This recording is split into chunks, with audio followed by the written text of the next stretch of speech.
প্রিয় দর্শক, আপনাদের সবাইকে স্বাগত জানাচ্ছি এনটিভির প্রতিদিনের আয়োজন স্বাস্থ্য প্রতিদিন অনুষ্ঠানে। আপনাদের সঙ্গে আছি আমি ডাক্তার সানজিদা হোসাইন। দর্শক, যে বিষয়টি নিয়ে আজ আমরা আলোচনা করব সেটি হচ্ছে হেমাচুরিয়া। এই বিষয়টি নিয়ে আলোচনার জন্য আমাদের স্টুডিওতে আজ উপস্থিত আছেন একজন বিশেষজ্ঞ চিকিৎসক। চলুন আমরা পরিচিত হয়ে নেই আমাদের আজকের অতিথির সাথে।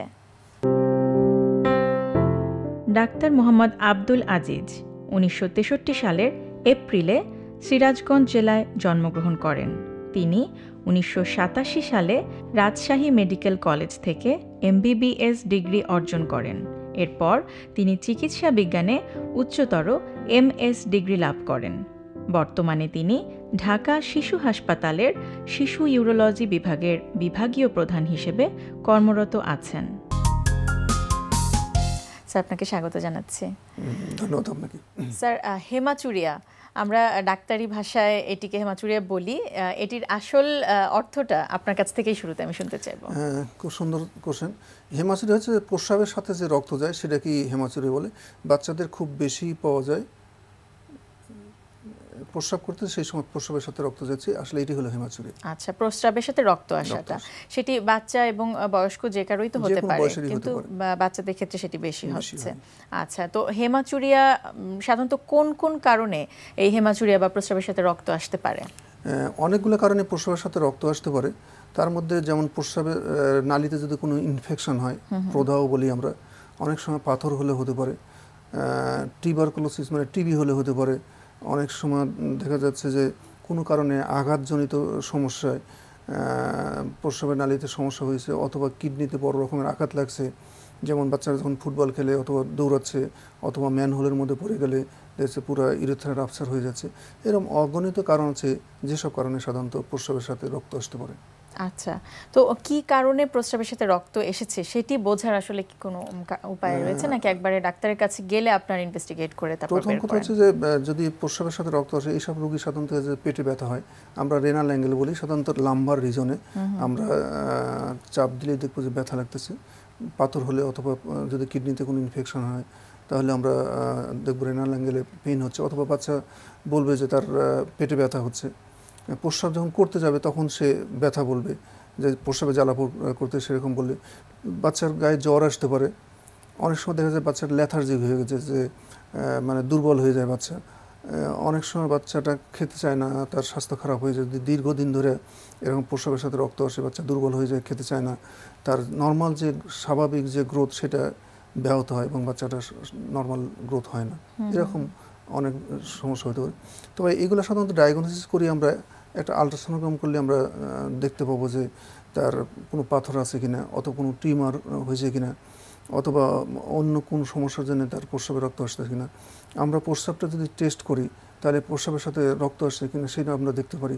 অনেক সময় দেখা যায় যে আমরা যদি এক্সরে করি তাহলে আমরা দেখতে পাবো যে কোনো টিউমার আছে কিনা, অথবা কোনো স্টোন আছে কিনা, অথবা যদি আমরা সিটি স্ক্যান করি অথবা MRI করি তাহলে কিন্তু আমরা এইসব প্রস্রাবের রাস্তায় অথবা কিডনি এই পুরো জোনে কোনো সমস্যা আছে কিনা এই জিনিসগুলো আমরা খুব সহজেই নির্ণয় করতে পারি এবং সেই অনুযায়ী আমরা ব্যবস্থা নিতে পারি। তো আপনি যখন নির্ণয় করলেন ইনভেস্টিগেট করে এবং কারণ সম্পর্কে নিশ্চিত হলেন যে এই কারণে প্রস্রাবের রাস্তায় রক্তপাত হচ্ছে, তো সেক্ষেত্রে আপনাদের চিকিৎসা পদ্ধতিটা ডিপেন্ড করছে কিসের উপরে? খুব সুন্দর কোশ্চেন। এখানে যে জিনিসটা নির্ভর করে যে কী কারণে রক্ত যাচ্ছে সেই জিনিসটা আমরা প্রথমে ডায়াগনোসিস করব। যদি দেখি যে শুধু প্রস্রাবের নালীতে কোনো প্রদাহ মানে ইনফেকশনের জন্য হচ্ছে, সেই ক্ষেত্রে দেখা যাচ্ছে একটা বাচ্চাকে সাধারণত কোন ব্যাকটেরিয়া দিয়ে এবং কোন অ্যান্টিবায়োটিকটা কাজ করে সেটা আমরা প্রথমে প্রস্রাবটা রুটিন এবং কালচার টেস্ট করলে আমরা বুঝতে পারি যে হ্যাঁ এই ওষুধটা কাজ করবে। তো আমরা প্রথমে একটা ব্রড স্পেকট্রাম অ্যান্টিবায়োটিক দেওয়া হয়, যেটা মোটামুটি সব রকম ব্যাকটেরিয়ার উপর কাজ করে। তার দেওয়া হয়, তার আগেই সাধারণত প্রস্রাবের কালচারটা টেস্ট করতে পাঠানো হয়। পাঠানোর পর্যন্ত রিপোর্ট আসতে সাধারণত দেখা যায় যে 3 দিন সময় লাগে। এই 3 দিন এই ব্রড স্পেকট্রাম অ্যান্টিবায়োটিকটা খালো, তারপরে যখন রিপোর্টটা আমরা পাই তখন ওই রিপোর্ট অনুযায়ী আমরা ওষুধটা দিতে পারি। সেক্ষেত্রে দেখা যায় সাধারণত 10 থেকে 14 দিন পর্যন্ত ওষুধ অ্যান্টিবায়োটিক খাওয়ালে পরেই তার এই ইনফেকশনটা ভালো হয়ে যায়। কোনো ক্ষেত্রে যদি স্টোন হয়, স্টোনের জন্য রক্ত যাচ্ছে, তাহলে সেক্ষেত্রে সাধারণত অপারেশন লাগে। বাট যদি খুবই ছোটো স্টোন হয়, মানে আমরা বলি 1 সেন্টিমিটারের নিচে যদি হয় বড়দের ক্ষেত্রে, বাচ্চাদের ক্ষেত্রে আর একটু ছোট, এইরকম যদি স্টোন হয় তাহলে বেশি পরিমাণ পানি খেলে, একটু জগিং করলে, একটু হাঁটাহুটা অথবা দৌড়দৌড়ি করলে এটা এমনি বের হয়ে যায়। বাট যদি স্টোনের সাইজটা বড় হয় সেক্ষেত্রে সাধারণত অপারেশন লাগে। যদি টিউবারকুলোসিসের জন্য এরকম রক্ত আসে তাহলে অ্যান্টিটিবি ওষুধ পাওয়া যায়, সেটা সাধারণত 6 মাস থেকে 9 মাস অনেক সময় খাওয়ানো লাগে, সেই ওষুধটা খাওয়ালে ভালো হয়ে যায়। অনেক সময় দেখা যায় টিউমারের জন্য যদি প্রসবে রক্ত আসে সেই ক্ষেত্রে সাধারণত অনেক অপারেশন লাগে।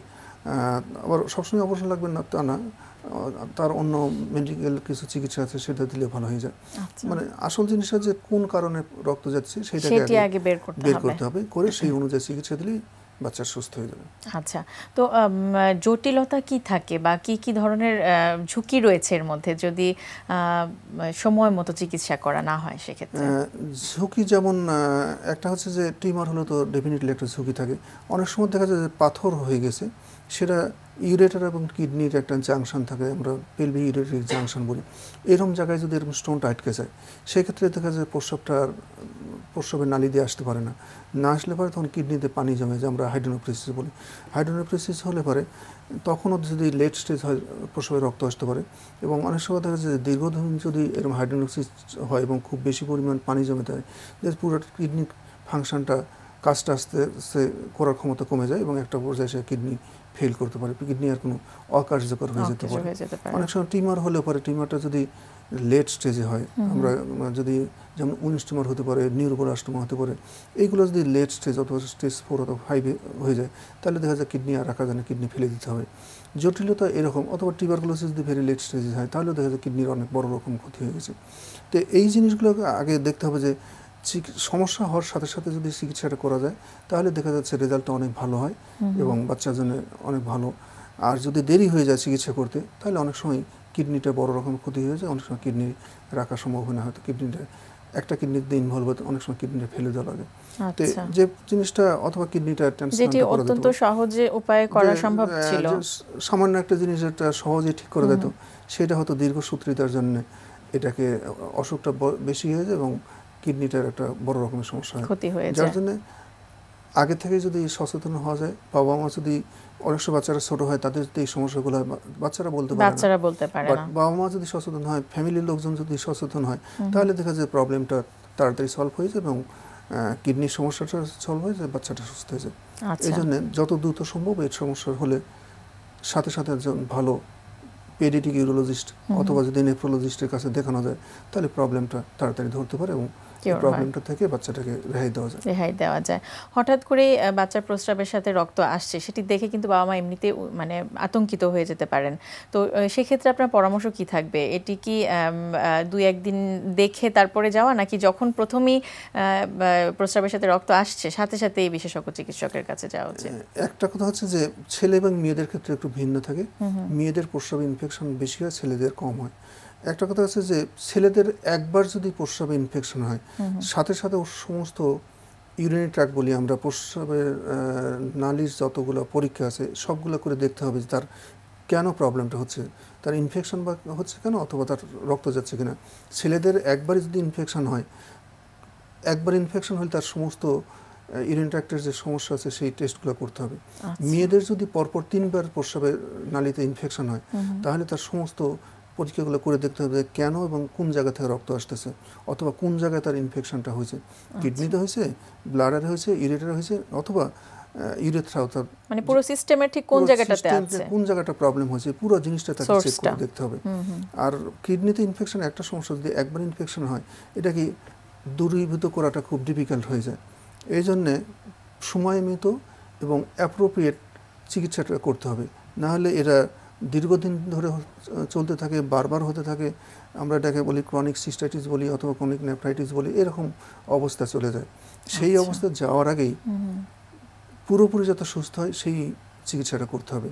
অর্থাৎ অ্যাপ্রোপ্রিয়েট ট্রিটমেন্টটা করতে হবে যাতে বাচ্চাটা পুরোপুরি সুস্থ হয়। কারণ ইউটিআইটা কিন্তু আসলে দেখা যাচ্ছে যে কোনো কারণেই হোক পুরোপুরি কিওর হয় না, এরকম একটা কমপ্লেইন কিন্তু অনেকের থাকে যে বারবার ডাক্তার দেখাচ্ছি ঠিক হচ্ছে না, আবার হচ্ছে, কয়েকদিন পরপরই হচ্ছে। তো সেটা আসলে কেন হয় বলে মনে করেন আপনি? ভালো কথা বলছেন, যে অনেক সময় বললাম যে যদি অ্যান্টিবায়োটিকটা ঠিক মতো না হয়, যে ওষুধ খালো 7 দিন খালো, তারপরে একটু মনে হলো ভালো, তারপরে দেখা যাচ্ছে কদিন পরে আবার হচ্ছে, রিল্যাপস করতেছে। আর এই ওষুধের সাথে সাথে কি আপনাদের কোনো পরামর্শ থাকে যাতে করে? হ্যাঁ, অবশ্যই ওষুধের সাথে সাথে যেটা করতে হবে সেটা হচ্ছে একটু বেশি পরিমাণ পানি খাওয়াতে হবে। বেশি বলতে যে একবারে একটা মানুষের ধরেন বড় মানুষের 5 থেকে 6 লিটার রক্ত বডিতে থাকে, তার 2 থেকে 3 লিটার পানি খালি হবে।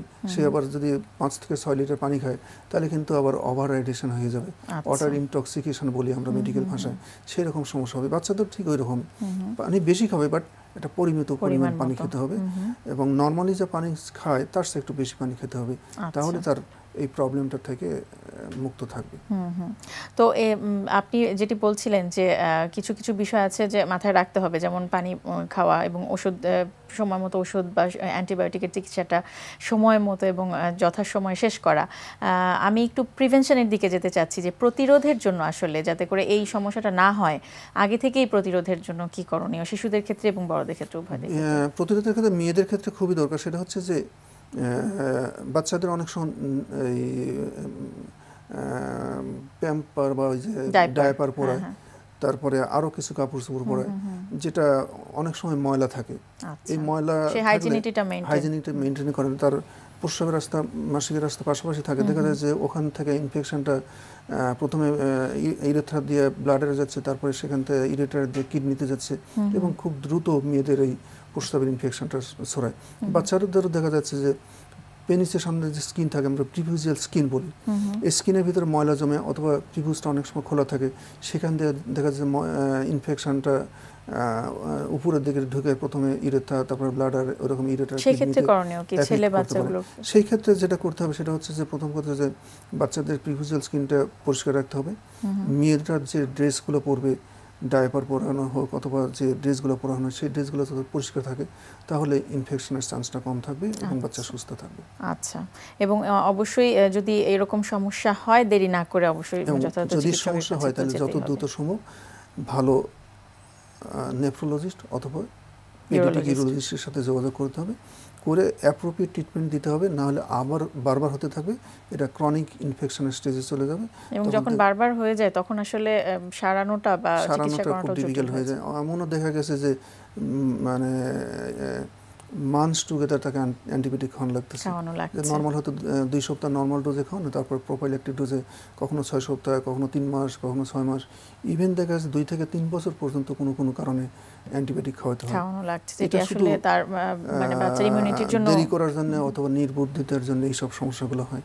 তো সেই সমস্যাগুলো হওয়ার আগেই যদি ঠিকমতো চিকিৎসা করা যায় তাহলে এখান থেকে রেহাই পাওয়া যায়, বাচ্চা সুস্থ থাকে। স্যার অনেক অনেক ধন্যবাদ, অনেক গুরুত্বপূর্ণ তথ্য জানালেন। ধন্যবাদ আপনাকে এবং এনটিভির অগণিত দর্শকদের ধন্যবাদ সবাইকে। প্রিয় দর্শক, আমরা শুনছিলাম হেমাচুরিয়া বা প্রস্রাবের সাথে রক্ত আসার কারণ এবং প্রতিকার প্রতিরোধ সম্পর্কে বেশ কিছু গুরুত্বপূর্ণ তথ্য। যে পরামর্শগুলো স্যার আমাদের দিলেন, আশা করছি সেগুলো আপনাদের উপকারে আসবে। আজকে আমরা পাওয়ার ইয়োগার লাস্ট থার্ড মুভটা দেখব। এখানে আমরা করব plank and then downward dog and then some more moves. এখানটায় আগে বলে রাখি, আমাকে হেল্প করবে আমার ছেলে লিও, এবং এই মুভগুলো করার আগে অবশ্যই আপনারা সাবধান হয়ে দেখে নেবেন যে বেসিক মুভগুলো আপনাদের করা আছে কি না। তারপর আমরা করার পরে আমরা এর উপকারিতা বা আদার কথাগুলো বলে নিব। Okay Leo, go to the plank first. Yes, good, fine, and then to the downward dog. Okay, downward dog যখন থাকছে, and go on. Okay, yes, now I'm staying in the plank, and then one leg up, 1 2 3 down, 2 leg up, 1 2 3 down, and then I'm coming to the downward dog.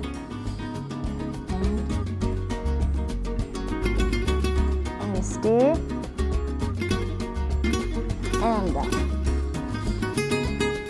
Okay, and up, plank. Okay, এখানে আমরা যেটা করলাম যে Planck and প্ল্যাঙ্কে balance প্র্যাকটিসটা করলাম, যে এক পা তুলে and then we are going to the downward dog at the same time, কিন্তু আমার পাটা এলিভেটেড ছিল। তো এই মুভগুলোর অনেক রকম উপকারিতা তো আছেই, কিন্তু একসাথে করার মজা হলো যে সেক্ষেত্রে দুজনের ভেতরে খুব কানেকশান থাকতে হয় এবং আন্ডারস্ট্যান্ডিংটা থাকতে হয়, এবং সেটা থাকলেই হবে তা না, করতে করতেই গ্রো করে।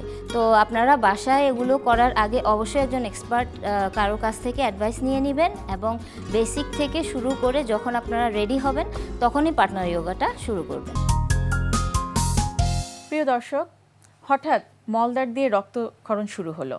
একজন বিশেষজ্ঞ চিকিৎসকের কাছে যাবার আগে তাৎক্ষণিকভাবে কি করবেন তা নিয়ে চলুন শুনি আমাদের আজকের প্রাইমারি কেয়ার। মলদ্বারের রক্তক্ষরণ রোগীদের একটি কমন উপসর্গ, যেটা আমাদের কাছে অনেক সময় রোগীরা নিয়ে আসেন। রক্তক্ষরণ হওয়ার জন্য একটা কারণ হতে পারে হঠাৎ করে রক্তক্ষরণ হতে পারে, অথবা কারো অনেক দিন ধরে রক্তক্ষরণ হচ্ছে। দুই ধরনের সিমটম নিয়ে আসতে পারেন। হঠাৎ করে রক্তক্ষরণ হওয়ার একটা কারণ হতে পারে আঘাত পাওয়া, অথবা কোনো কারণে কনস্টিপেশন হলে সেটার জন্য মলদ্বার ছিঁড়ে গিয়েও রক্তপাত হতে পারে। আর যারা অনেক দিন ধরে এই সিমটম নিয়ে ভুগছেন তাদের একটা কারণ হতে পারে খাদ্যনালীতে যদি কোনো ডিজিজ থাকে সেটার একটা সিমটম হতে পারে এই রক্তপাত হওয়াটা। এই জন্য এই ব্যাপারে সবাইকে কেয়ারফুল হতে হবে। আর স্পেশালি আমাদের দেশে মহিলারা এই ব্যাপারটাতে সংকোচ বোধ করেন এবং ডাক্তারদের কাছে যেতে চান না, কিন্তু এটা খুবই জরুরি। এরকম যদি কোনো উপসর্গ দেখা দেয় অবশ্যই চিকিৎসকের সাথে যোগাযোগ করবেন।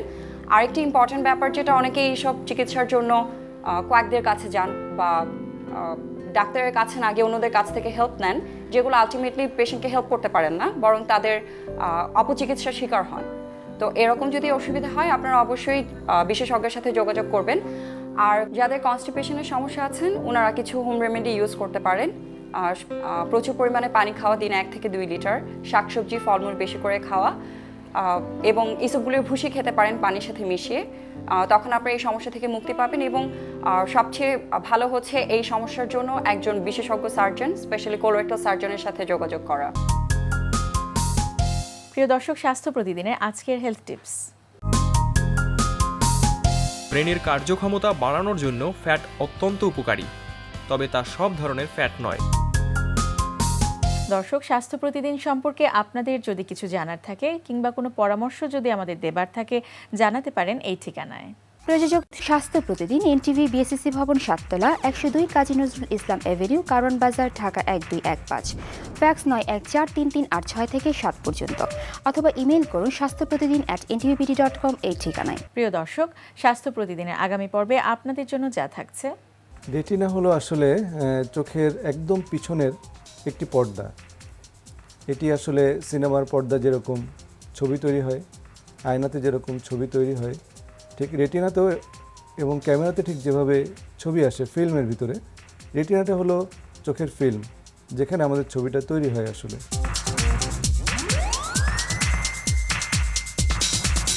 বিশ্বের যে কোনো প্রান্ত থেকে যে কোনো সময় এনটিভিতে সম্প্রচারিত আপনাদের পছন্দের অনুষ্ঠান স্বাস্থ্য প্রতিদিন দেখতে চাইলে ভিজিট করুন আমাদের পূর্ণাঙ্গ ওয়েব পোর্টাল www.ntvbd.com।